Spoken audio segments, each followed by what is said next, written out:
Hey guys, welcome back to another episode on the channel. So it's been a while since we did a video on the channel. I'm really sorry about that. I had some medical issues that I had to take care of, and I wanted to do a video for a long time. It's like 3 weeks since I did my last video, and it was pretty harsh for me. This 3 weeks was really bad. I couldn't play a lot of games because of the medical issues I talked about. Like I had serious headaches and stuff. And yeah, right now I'm pretty fine, and I don't want to talk about this anymore. Like, let's just get into the video, okay? So today's video is about Blue Protocol. So I had the opportunity to try out the Blue Protocol closed beta, which was actually held like 3 weeks ago, and I did get the chance to get into the closed beta, and I'm really happy about that. I might possibly not get into another closed beta, but the game might release in early 2021 in Japan, okay? So we can expect a North American release in around 2022 or the end of 2021. So I wanted to talk about my experiences playing the Blue Protocol closed beta. So I know this video is a bit late, and I did not have the opportunity to live stream the gameplay footages because of the internet connection I have.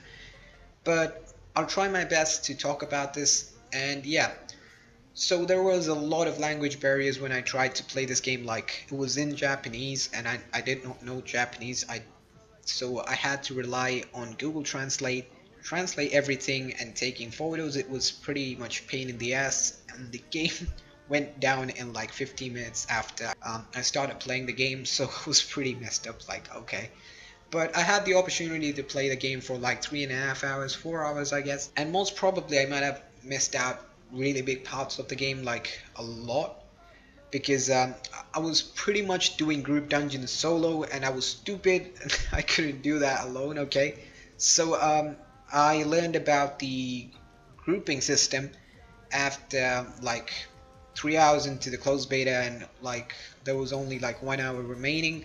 So my information might be a bit old or kind of like not finished, but I'll just talk about what I know. My perspective, this is my perspective, okay? You guys might have different opinions about the game, but I'm just talking about my perspective. If you guys want to tell me anything, you could just comment down below in the comment section, and I'll happily look into it, because I'm pretty much taking any criticism as well. Like, I want to improve myself a lot. So let's just talk about the game actually. So Blue Protocol, in my opinion, is one of the best anime MMORPGs coming out later in 2021. So the reason why I'm saying this is because like it has the best graphics available for an anime MMO. If you're seeing this video, you most probably have been playing Genshin Impact or have tried out Genshin Impact. So I've tried out Genshin Impact myself, and I really love the animation and stuff. So Genshin Impact has actually put up a standard for an anime RPG, but this is an MMORPG. So other MMORPGs out there doesn't reach this kind of level of graphics in anime perspective, okay? So Blue Protocol stands on a league of its own, but comparing to Genshin Impact and Blue Protocol, like Blue Protocol animation is more like fluid and pleasing to the eye. So basically, Genshin Impact is more of like a cartoonish anime game, but Blue Protocol is like an mature anime MMORPG. Okay, you get me right. So I played both of these games. Like, if you play Genshin Impact for a lot of time, it's gonna be like you're gonna get fed up with that. So if you're gonna play Blue Protocol, I'm pretty sure that you won't get fed up with the graphics at all, because the graphics is pretty much amazing. And I would give a 10 out of 10 for the graphics actually, but there was a bit of bugs and stuff, but it's a closed beta. Who cares? Fuck it. Okay. So the next thing I want to talk about here is that the lack of PvP. This is a serious topic, so okay. I don't want to make this video that long, but I want to talk about this, okay? So PvP is like one of the core aspects of an MMORPG. So PvP is like best thing that is there for the hardcore players of the game. So currently there is PvP which is being planned to be added into Blue Protocol, but the PvP they're planning to add into Blue Protocol is like arena PvP and the stuff that happens in matchmaking PvP, that stuff like that. But they're practically just avoiding open world PvP, but it has its own positives and it has its own negatives as well. Like open world PvP is like it's a lot of depressing stuff. I've been into I've played different MMORPGs, and yeah, I have been in that depressing situation myself because you get killed in open world PvP with good gear, which cost a lot. Yeah, I know this is depressing, but yeah, open world PvP is one of the core aspects of an MMORPG because hardcore players basically rely on open world PvP in most games. Like arena PvP, it's good, it's fun, but if you're talking about the long run, like you fight a guy in the same arena, yeah, there might be different arenas, but fight a guy like fight a lot of people in a contained zone, it's not gonna be that good actually. So it's gonna be a bit boring. So PvE, yeah, it's a kind of like a sidetrack stuff, and it's gonna help a lot of people to pass their time. So in my opinion, from what I've seen, Blue Protocol seems like a casual MMORPG, not a hardcore MMORPG. You can play the game like 3 days a week, 4 days a week, even 7 days a week. I think it's a bit excessive, bit. Yeah, you guys could play like that, but who am I to judge you? In my opinion, PvP, I think a little more PvP content should be added into the game. But yeah, it's still on development and it might be added into the game, and a little more interesting PvP content other than open world PvP might be added into the game. So another thing that I find really interesting about the game is that the class system in the game. So basically most of the MMORPGs out there have like 20, 16, 15 classes. So if you are a new player playing this game, like if you are playing a new guy playing MMORPG for the first time, you log into the game, most probably you're gonna take the class that looks really stunning. So you might find that class being not that good or for you. So basically most of the people who come into the game are like, if there's a magical swordsman, you're gonna go for the magical swordsman.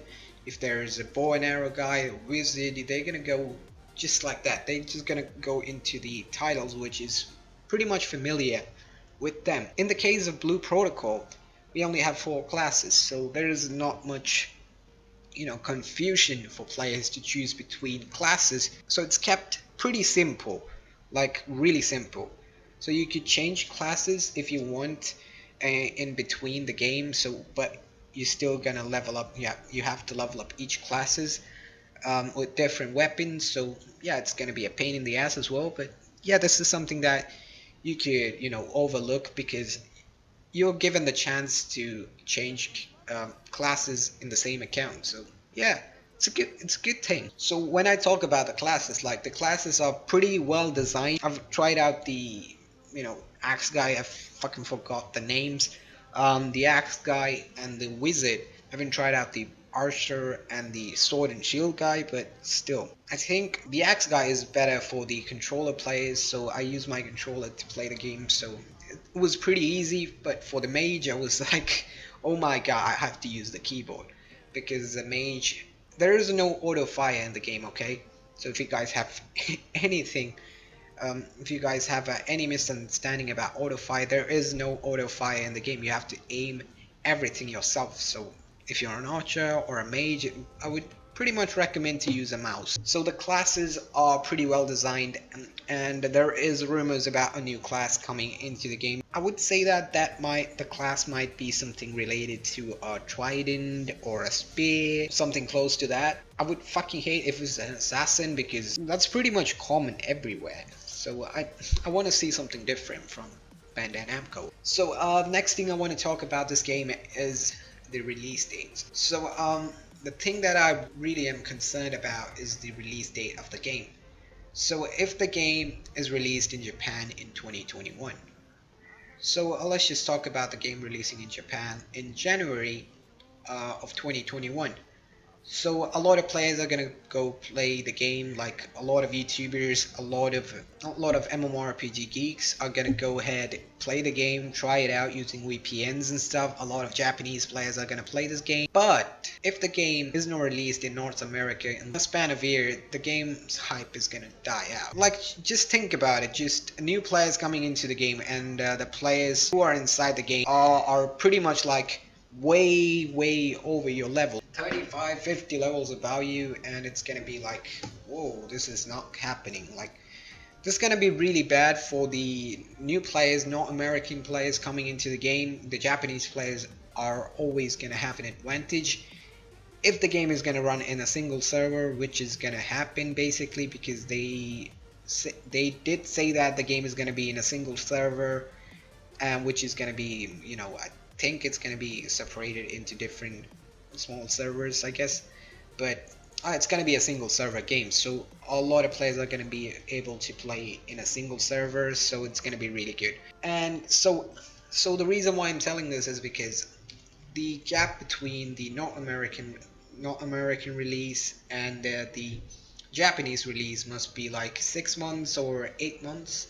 That'd be a perfect region. Or if it's released, both of them are released at the same time, it's going to be really good. So the game is going to be blowing up all around the world. So if you talk about games like Lost Ark, this is what happened to the game. Like, it still has its hype, but not as much as it did like 2 years ago.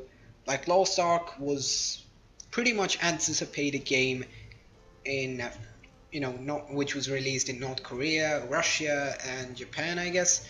And the North American version is going to be released in like an year or so. So we could expect the game to come out in 2021. So yeah, Lost Ark is like, dying out in its hype. So a lot of players just moved on from Lost Ark, but it still is a really great MMORPG.